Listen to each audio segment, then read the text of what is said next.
welcome back to my channel. Di video ini kita akan membahas tentang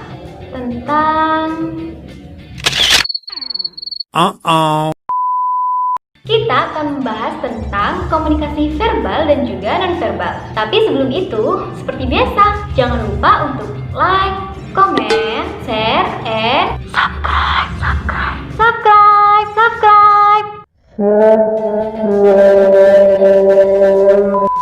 Karena subscribe itu gratis. Aku hitung sampai 10 ya. 1, 2, 3, 4, 5, 6, 7, 8, 9, 10. Oke, terima kasih sudah subscribe. Pertama, kita akan belajar tentang komunikasi verbal dan juga non-verbal. Bicara soal verbal dan non-verbal, kira-kira kalian sudah tahu tidak apa itu komunikasi verbal dan juga non-verbal? Tidak?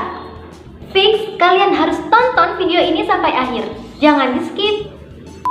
Yang pertama, komunikasi verbal. Komunikasi verbal adalah jenis komunikasi yang menggunakan lisan ataupun tulisan. Contohnya, seperti saat aku berbicara, ini termasuk ke dalam komunikasi verbal. Juga saat kita mengirimkan pesan lewat WhatsApp, itu juga termasuk komunikasi verbal. Karena kita mengirimnya menggunakan tulisan. 2000 years later. Komunikasi verbal lebih mudah dipahami oleh komunikan karena sifatnya yang pasti. Yang kedua, komunikasi non-verbal. Komunikasi non-verbal adalah jenis komunikasi yang tidak memiliki suara dan juga tidak ditulis dimanapun juga. Komunikasi non-verbal umumnya berupa simbol-simbol, kode, gestur tubuh seseorang, atau juga bisa berupa sentuhan. Contoh kecil dari simbol seperti rambu-rambu lalu lintas. Biasanya kan ada tuh simbol huruf P yang dicoret, itu berarti dilarang parkir. Selanjutnya contoh dari kode. Biasanya kode ini sering banget digunakan sama kaum Hawa. Kenapa demikian? Karena kaum Hawa itu merupakan makhluk Tuhan yang paling susah dimengerti. Oh my god! Wow! Saat ditanya, Beb, kamu kenapa sih? Pasti jawabnya, aku gak apa-apa kok. So, kalian kaum Adam harus paham-paham bener sama bahasa nonverbalnya cewek, oke? Apa sih gak jelas? Atau juga saat ditanya, Beb, mau aku beli ini tuh gak? Ntar jawabnya, gak usah, aku gak pengen kok. Gak pengen kalau cuma satu, minta dua. Canda guys. Selanjutnya, gestur tubuh. Saat kita sedang berbicara dengan seseorang, kita pasti akan melihat gestur tubuh orang itu. Dari sana kita bisa membedakan antara orang yang benar-benar jujur ataupun berbohong kepada kita. Hal ini biasanya berhubungan dengan ilmu psikologi. Misalkan saat orang itu berbohong, dia biasanya akan menggaruk bagian tengkuk lehernya atau juga berbagai contoh yang lainnya.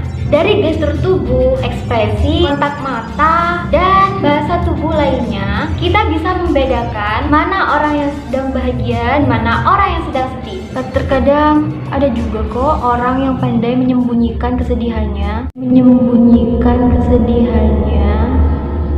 Itulah mengapa bahasa nonverbal ini bersifat ambigu. Saat kita memaknai suatu hal begini, tapi nyatanya begitu.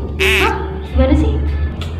Selanjutnya adalah sentuhan. Contohnya, misalkan ada teman kita yang sedang marah, lalu kita sentuh bahunya seperti ini, tanpa kita mengeluarkan suara, teman kita sudah akan memahami bahwa kita sedang memintanya untuk bersabar dan juga menahan emosinya.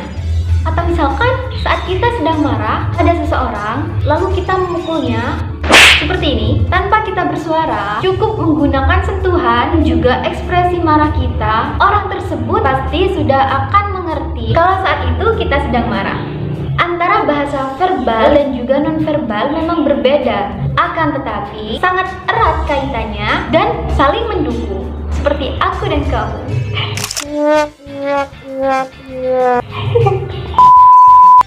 Misalkan kita sedang bahagia, maka tunjukkanlah ekspresi yang sesuai. Bagaimana seharusnya semua ekspresi yang dimiliki oleh orang yang sedang bahagia.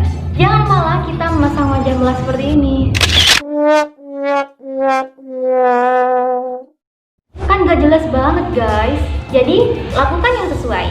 Kesimpulannya, antara komunikasi verbal dan juga non-verbal, seperti yang sudah aku bilang tadi, keduanya sangat berhubungan erat.